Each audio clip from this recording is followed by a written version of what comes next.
Hello everyone, welcome to learning science. आज का topic है बर्नौलीज थ्योरम। आज हम देखते हैं कि बर्नौलीज थ्योरम क्या होता है। Bernoulli's theorem states that for the streamlined flow of an ideal liquid, the sum of pressure, potential and kinetic energy per unit mass remains constant at every cross section throughout the flow। तो ये theorem ये कहता है कि एक streamline flow के लिए, streamline flow हम एक ऐसे फ्लो को कहेंगे जिसमें एक पर्टिकुलर लोकेशन पर वेलोसिटी और पाथ जो है वो सेम होगा। सपोज हमारे पास एक पॉइंट है एक्स पॉइंट, वहां से जो भी पार्टिकल मूव करेगा, पार्टिकल ए हो, बी हो, सी हो, डी हो, डिफरेंट टाइप्स ऑफ पार्टिकल, वो सारे जब वहां से मूव करेगा तो उनका वेलोसिटी सेम होगा और पाथ भी जिस डायरेक्शन में वो जा रहे हैं वो भी सेम होगा। उस फ्लो को हम स्ट्रीमलाइन फ्लो कहते हैं। उसी तरीके से एक दूसरा पॉइंट y पर जो है पार्टिकल सेम वेलोसिटी v2 से मूव करेगा और उसका पाथ भी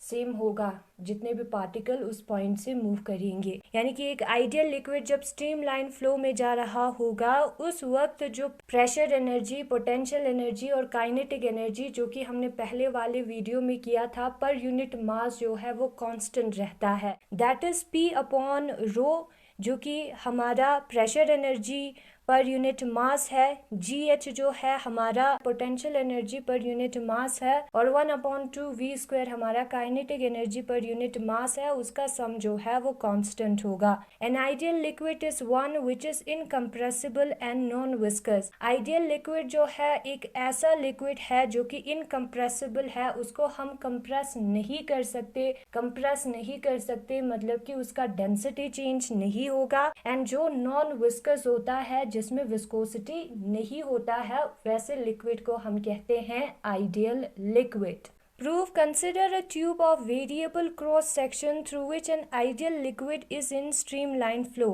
यहाँ पर बर्नौलीज थ्योरम का प्रूफ दिया है। हम कंसिडर करते हैं एक ट्यूब को जिसका जो क्रॉस सेक्शन एरिया है वो अलग है। इस पोजीशन का एरिया और इस पोजीशन का एरिया क्रॉस सेक्शनल वो जो है अलग है और इसके अंदर आइडियल लिक्विड फ्लो हो रहा है वो भी स्ट्रीमलाइन फ्लो में। Let P1, P2, A1, A2, H1, H2, V1, V2 be the pressures, areas, heights and velocities at A and B respectively।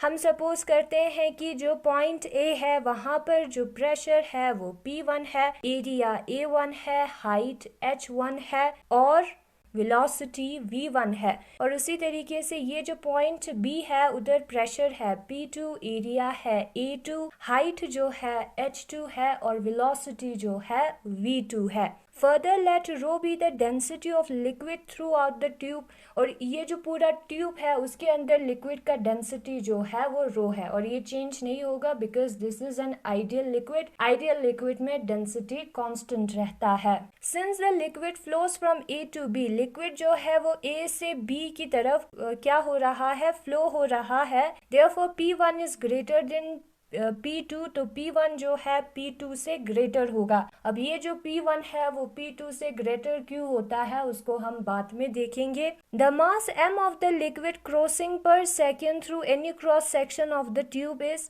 Mass m जो है, ये जो क्रॉस सेक्शन है, इस पाइप में कोई भी क्रॉस सेक्शन है उसको क्रॉस कर रहा है और ये जो मास m है वो इन दोनों टर्म्स के बराबर होगा। A2 V2 रो के बराबर होगा या A1 V1 रो के बराबर होगा और ये इक्वल है। ठीक है, वो क्यों इक्वल है? इक्वेशन ऑफ कंटिन्यूटी के मुताबिक इक्वल है। इक्वेशन ऑफ कंटिन्यूटी के मुताबिक एरिया इंटू वेलोसिटी कांस्टेंट होता है। उसका मतलब है A1 V1 जो है वो A2 V2 के बराबर है। मास का फॉर्मूला है डेंसिटी इंटू वॉल्यूम। अब यहाँ पर मास पर सेकेंड है तो density into volume divided by time आएगा, जो कि ये वेलोसिटी वाला टर्म लाता है टाइम को। ठीक है, पर सेकेंड जो है ये वेलोसिटी वाला टाइम लाता है इस फॉर्मूला में। और यहाँ पर हम देख सकते हैं अगर हम इस A1 को इस साइड लाएंगे, उसका साइड चेंज करेंगे तो डिवाइड में आएगा। V1 जो है A2 V2 divided by A1 के बराबर होगा, यानी कि V1 और A1 के बीच में इन्वर्स रिलेशन है, डिवाइड में है, मतलब कि इन्वर्स रिलेशन है, एक इंक्रीज होगा तो दूसरा डिक्रीज होगा। तो अगर A1 जो है A2 से ग्रेटर है तो उसका उल्टा होगा, V2 जो है V1 से ग्रेटर होगा। ना फोर्स जो है वो किसके बराबर होता है, फोर्स ऑन ए जो है वो प्रेशर इनटू एरिया के बराबर होता है। प्रेशर जो है वो फोर्स अपॉन एरिया के बराबर होता है, तो फोर्स जो है वो प्रेशर इनटू एरिया के बराबर होगा। अब ए पॉइंट पे प्रेशर है P1 तो P1 और क्रॉस सेक्शनल एरिया है A1 तो P1 A1 होगा। और उसी तरीके से ये जो B पॉइंट है वहां पर कितना फोर्स होगा, P2 A2 के बराबर होगा। प्रेशर यहाँ पर P2 है और एरिया यहाँ पर A2 है। वर्क डन पर second on liquid at A, और कितना वर्क होता है एक सेकेंड में A पर जो लिक्विड है वो किसके बराबर होगा, वर्क जो है वो फोर्स इनटू डिस्टेंस के बराबर होता है। यहाँ पर हमने फोर्स निकाला था पॉइंट A पर, P1 A1 है, डिस्टेंस हमारा होगा V1। यहाँ पर हमने डिस्टेंस पे V1 क्यों लिखा है, क्योंकि यहाँ पर सेकेंड है, तो V1 लिखेंगे तो डिस्टेंस अपॉन टाइम आएगा, डिस्टेंस पर सेकेंड आएगा, तो इसलिए यहाँ पर हमने V1 लिखा है। ठीक है, तो P1 A1 V1 आया। A1 V1 जो है वो वॉल्यूम के बराबर होता है, पर सेकेंड है इस वाले वॉल्यूम में भी। और उसी तरीके से जो वर्क डन होता है पर second by liquid at B वो बराबर होगा P2 A2, that is our force, और वेलोसिटी V2। यहाँ पर हमने डिस्टेंस की जगह पे वेलोसिटी इसलिए यूज किया है क्योंकि यहाँ पर सेकेंड दिया है। ठीक है, तो पर सेकेंड दिया है तो डिवाइडेड बाय टाइम आएगा जो कि वेलोसिटी में आता है, P2 A2 V2 which is equal to P2 V, क्योंकि A2 V2 जो है वो V के बराबर होता है। A1 V1 और A2 V2 जो है वो वॉल्यूम के बराबर होता है per second. Therefore, net work done on the liquid by pressure energy in moving the liquid from A to B, तो जो टोटल वर्क डन होगा लिक्विड को A से B की तरफ ले जाने में वो कितना होगा, P1V प्लस P2V के बराबर होगा। और यहाँ पर माइनस साइन इसलिए है क्योंकि डायरेक्शन, वर्क डन का डायरेक्शन ऑपोजिट है। पहले काइनेटिक एनर्जी इतना था, ठीक है, बाद में काइनेटिक एनर्जी इतना हुआ, तो इंक्रीज कितना होगा, जो बाद में काइनेटिक एनर्जी आया उसमें से अगर हम पहले वाले को माइनस करेंगे तो हमें इंक्रीज मिल जाएगा। और उसी तरीके से पहले पोटेंशियल एनर्जी mgh1 के बराबर था, बाद में पोटेंशियल एनर्जी mgh2 के बराबर हुआ, पोटेंशियल एनर्जी में इंक्रीज हुआ, इंक्रीज होके mgh2 बन गया। यहाँ पर भी हम देख सकते हैं h2 is greater than h1, mg तो दोनों का सेम है, तो वो जो इंक्रीज है उसको हम कैसे निकालेंगे, mgh2 माइनस mgh1 करके निकालेंगे। According to work energy theorem, work energy theorem के मुताबिक जो वर्क डन करता है प्रेशर एनर्जी वो increase in potential energy plus increase in kinetic energy के बराबर होता है। तो हम वैल्यूज लिखेंगे P1V minus P2V which is our work done by pressure energy, और इंक्रीज इन पोटेंशियल एनर्जी का वैल्यू हम यहाँ से लिखेंगे mgh2 माइनस mgh1, और इंक्रीज इन काइनेटिक एनर्जी का भी वैल्यू हम लिखेंगे, that is 1/2 mv square minus 1/2 mv1 का स्क्वायर। ठीक है, फिर उसके बाद जितने भी 1 वाले टर्म्स है उसको हम एक साइड लेके जाएंगे, और जितने भी 2 वाले टर्म्स है जिसके सबस्क्रिप्ट में 2 है उसको हम राइट साइड पर लिखेंगे। तो ये जो टर्म और ये जो टर्म है वो इक्वल हुआ। ठीक है, dividing through out by m, इस इक्वेशन को पूरा हमें m से डिवाइड करना है, तो P1V अपॉन m आएगा, यहाँ पर GH1 ही आएगा क्योंकि m हो गया कैंसिल, और यहाँ पर भी m हो गया कैंसिल, 1/2 V1 स्क्वायर आएगा, और इस साइड पर भी P2V अपॉन m आएगा, GH2 प्लस 1/2 V2 स्क्वायर। फिर उसके बाद हमें क्या करना है, हमें पता है कि जो डेंसिटी है वो मास पर यूनिट वॉल्यूम है, यहाँ पर मास पर यूनिट वॉल्यूम दिया है तो इसकी जगह पे हम डेंसिटी लिखेंगे, बाकी सारे टर्म सेम है, इस साइड पर भी हमें डेंसिटी लिखना है। जो इनिशियल वैल्यू और फाइनल वैल्यू है वो सेम है, मतलब कि ये पूरा टर्म जिसके सबस्क्रिप्ट में 1 हमें नहीं लिखना है, 1 2 नहीं लिखना है, वो कांस्टेंट है। That is our equation number first. और ये क्या कहता है, sum of pressure energy per unit mass, ये हमारा pressure energy per unit mass है, उसका सम, उसका plus potential energy per unit mass, ये जो potential energy per unit mass है, और kinetic energy per unit mass, ये जो kinetic energy per unit mass है वो जो है एक कांस्टेंट क्वांटिटी है।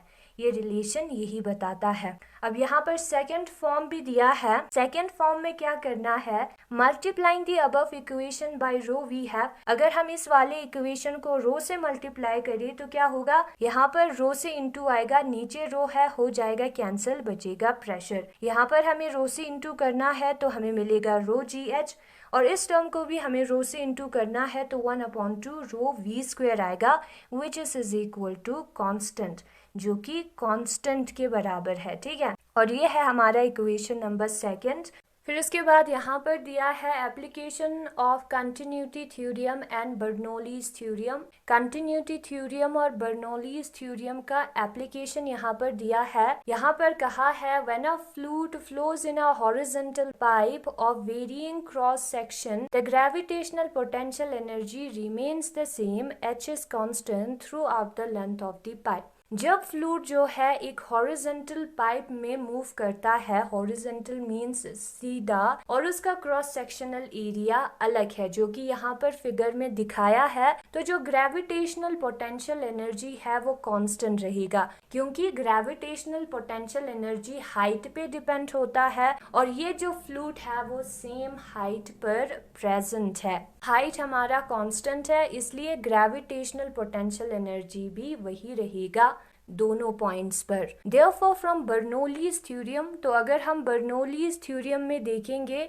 तो ये जो हाइट है वो सेम है, हो जाएगा ये दोनों टर्म कैंसिल, या इसका अगर हम साइड चेंज करके इस साइड लाएंगे तो हो जाएगा 0। तो उस केस में हमें क्या मिलेगा, P1 + 1/2 रो V1 का square is equal to P2 + 1/2 rho V2 का स्क्वायर। यहाँ पर कैपिटल V नहीं है, स्मॉल v है। ठीक है, so where pressure is large velocity will be small. तो इसका मतलब क्या होगा, ये दोनों टर्म्स इक्वल है। ये दोनों टर्म्स इक्वल तभी होगा जब प्रेशर लार्ज है तो वेलोसिटी स्मॉल हो, and vice versa. Further from the equation of continuity, and अगर हम इक्वेशन ऑफ कॉन्टिन्यूटी को देखेंगे तो क्या है, A1 V1 जो है वो A2 V2 के बराबर होता है, यानी कि जितना एरिया ज्यादा होगा उतना वेलोसिटी कम होगा, एंड वाइस वर्सा। ठीक है, अगर हम एरिया को इंक्रीज करेंगे तो वेलोसिटी का कम होना चाहिए, अदरवाइज ये दोनों टर्म इक्वल होगा ही नहीं। तो लार्जर द क्रॉस सेक्शन, जितना क्रॉस सेक्शनल एरिया ज्यादा होगा, laser will be the velocity, उतना वेलोसिटी कम होगा, एंड वाइस वर्सा। ये हमने पहले वाले वीडियो में क्या है, कंटिन्यूटी थ्योरम वाले वीडियो में किया था। कंबाइनिंग द टू, अगर हम इन दोनों स्टेटमेंट्स को कंबाइन करें कि वेलोसिटी जब कम होता है तब प्रेशर ज्यादा होता है, वेलोसिटी जब कम होता है तब एरिया ज्यादा होता है, it can be stated that when fluid flows from narrower to broader pipe it velocity decreases and pressure increases. हम ये कह सकते हैं कि जब एक फ्लूइड नैरोअर से ब्रॉडर पाइप की तरफ मूव कर रहा हो, फ्लो कर रहा हो, तो वेलोसिटी जो है वो डिक्रीज होगी, क्योंकि एरिया इंक्रीज हुआ है और प्रेशर जो है वो इंक्रीज होगा। इन फिगर 8.10, ये जो फिगर 8.10 है, pressure will be larger, pressure जो है वो ज्यादा होगा, and velocity will be lesser, और वेलोसिटी जो है वो कम होगा एट पॉइंट 2, इस पॉइंट पर, पॉइंट 2 पर, एज कंपेयर टू पॉइंट 1। अगर हम पॉइंट 1 को कंपेयर करें उस केस में। ठीक है, Many of the applications of Bernoulli's theorem are based on this consideration, और जो ज्यादातर एप्लीकेशन होता है Bernoulli's theorem का वो इस consideration पर बेस्ड होता है। तो यही है आज का टॉपिक, और अगर आपको ये वीडियो पसंद आया तो इस वीडियो को लाइक करें, लर्निंग साइंस को सब्सक्राइब करें। Thank you so much for watching.